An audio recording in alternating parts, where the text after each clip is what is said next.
देखिए 53 नंबर सवाल में विविध बोर्डों में पूछा गया सवाल है। तो हमने आपको बताया था कि 46 से आगे आप खुद बनाइए, अगर पीछे वाला सारा क्वेश्चन आता है तो ये भी आपको बन जाएगा। इसमें 53 नंबर सवाल में कुछ समस्या हुई। देखिए 53 नंबर सवाल क्या है। माही तथा रजत एक फर्म के साझेदार थे। 4:3 में लाभ का विभाजन करते हुए साझेदार हैं। उन्होंने कृपा को नए साझेदार के रूप में प्रवेश दिया। कृपा ख्याति प्रीमियम के, यानी नया साझेदार जो प्रवेश करता है उस समय में जो वो ख्याति में अपना हिस्सा लाता है उसको प्रीमियम कहा जाता है। तो ख्याति प्रीमियम के अपने भाग के लिए 60,000 लाया। मतलब जितना फर्म का गुडविल होगा ना उस समय में, उसका जितना भी भाग हो, क्योंकि नया साझेदार जो प्रवेश किया है वो कितने भाग के लिए प्रवेश किया है ये सवाल में नहीं दिया हुआ है।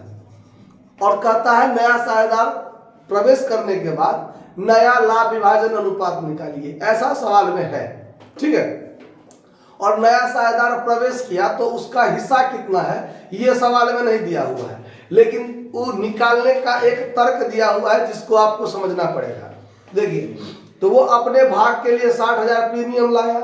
फिर कहता है जिसे पूर्ण रूप से माही के पूंजी खाता में क्रेडिट किया गया। मतलब यहाँ ये बात समझिए कि जो नया साझेदार प्रीमियम लाता है उसको पुराने साझेदार त्याग अनुपात में बांटते हैं, और सवाल में त्याग अनुपात निकालने के लिए नया अनुपात नहीं है ना।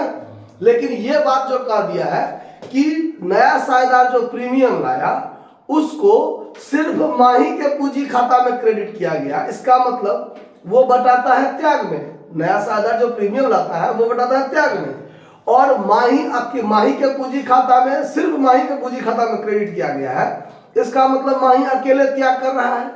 ये बात यहाँ क्लियर हो गया कि माही अकेले त्याग कर रहा है, इसीलिए ना वो पूरा का पूरा हिस्सा माही अकेले ले रहा है। आया बात समझ में। आगे कहता है कि प्रवेश के तिथि पर फर्म की ख्याति का मूल्यांकन 4,20,000 किया गया। यानी जब नया साझेदार प्रवेश किया है उस समय में पूरे फर्म का गुडविल 4,20,000, पूरे फर्म का गुडविल 4,20,000, और उस 4,20,000 में 60,000 नया साझेदार प्रवेश किया तो उसको जो लाभ में हिस्सा जितना मिलता होगा उतने ही भाग के लिए ना ये प्रीमियम लाया होगा।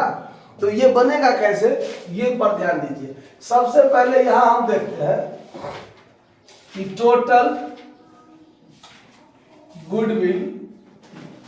Goodwill of the firm 4,20,000। उसके बाद न्यू पार्टनर कृपाज न्यू शेयर तो दिया हुआ है नहीं, लेकिन यहाँ कृपाज शेयर इन प्रीमियम 60,000 लाया है। अब यहाँ देखिए, अगर हम यहाँ कृपाज शेयर निकालें न्यू शेयर, तो यहाँ पर हम ये चीज हम x मान लेते हैं। क्या मान लेते हैं? x मान लेते हैं। समझ में आया बात? अच्छा, उसके बाद अब हम यहां ये चीज देखते हैं, कृपाज शेयर इन प्रीमियम यानी गुडविल। टोटल फर्म का है 4,20,000, उसमें इसका हिस्सा x है तो x से गुना करेंगे तो इसका हिस्सा 60,000 निकल जाएगा कि नहीं निकल जाएगा। अगर इसका हिस्सा 1/5 या 1/10 या 1/ कुछ दिया रहता तो उससे गुना करते तो ये निकलता ना, जो नया साझेदार को लाना पड़ता। तो हम यहाँ पर उसका हिस्सा तो है नहीं, और नया अनुपात निकालने के लिए नया साझेदार का हिस्सा चाहिए। तो फर्म का गुडविल जो है टोटल, उसमें नए साझेदार के हिस्सा से गुना करेंगे तो नए साझेदार का प्रीमियम में जो हिस्सा होगा वो निकल जाएगा। तो यहाँ पर अगर हम x का वैल्यू निकालें तो 60,000 भागा ये क्या हो जाएगा 4,20,000, 4 जीरो से 4 जीरो कट गया, 6 सत्ते 42 कट गया, यानी 1/7 निकल गया नए साझेदार का हिस्सा। अब देखिए, देयरफॉर कृपाज न्यू शेयर बराबर 1/7। अब देखिए पूरा फर्म का है 4,20,000 गुडविल, और उसमें हम 1/7 से गुना करेंगे तो उसका हिस्सा 60,000 निकल जाएगा ना। तो नया साझेदार का हिस्सा जो हुआ वो कितना निकल गया, 1/7 निकल गया। अब इसके आधार पर हम निकाल लेंगे नया अनुपात। कैसे, तो देखिए अब अकॉर्डिंग टू क्वेश्चन क्या आता है, according to question only Mahi sacrifices to Kripa, यही ना। इसका सवाल में कह रहा है कि नया साझेदार जो प्रीमियम लाता है उसको केवल माही के पूंजी खाते में क्रेडिट किया गया। इसका मतलब नया साझेदार जो प्रीमियम लाता है वो तो त्याग में बटाता है, और त्याग अगर दोनों साझेदार किया रहता तो दोनों साझेदार के पूंजी खाता में क्रेडिट होता, लेकिन यह है कि सिर्फ माही के पूंजी खाता में क्रेडिट होता है, इसीलिए इसका मतलब सिर्फ माही त्याग करता होगा। तो इसीलिए ओनली माही सेक्रीफाइसेस टू कृपा, देयरफॉर माहीज न्यू शेयर।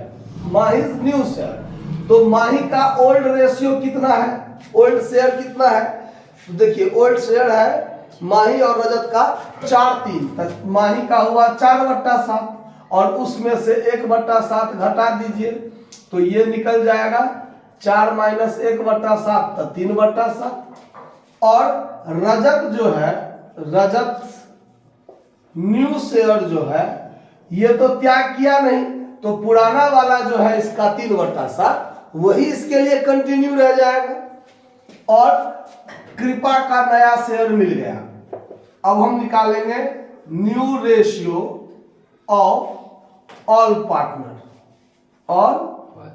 अब सबका नाम लिखने में थोड़ा मेहनत हो जाएगा, तो थोड़ा मेहनत ही बचाना है। ऑल पार्टनर मतलब सबका, नवका पुराना सबका। तब माही का 3/7, और इसका भी रजत का 3/7, और इसका भी कौन है, कृपा का 1/7। अब 7 बराबर मिल गया तो इसको इग्नोर कर देंगे, अगर नहीं रहता तो एलसीएम करके ठीक करते। तो यहाँ पर 3:1 ये हो गया नया अनुपात। आया बात समझ में। जर्नल एंट्री भी कहता है बनाने के लिए, कुछ नहीं कहता है, मतलब कहता है सिर्फ आपको नया अनुपात निकालने के लिए। तो बात खत्म हो गया, समझ गए होइएगा बात, नोट कर लीजिए।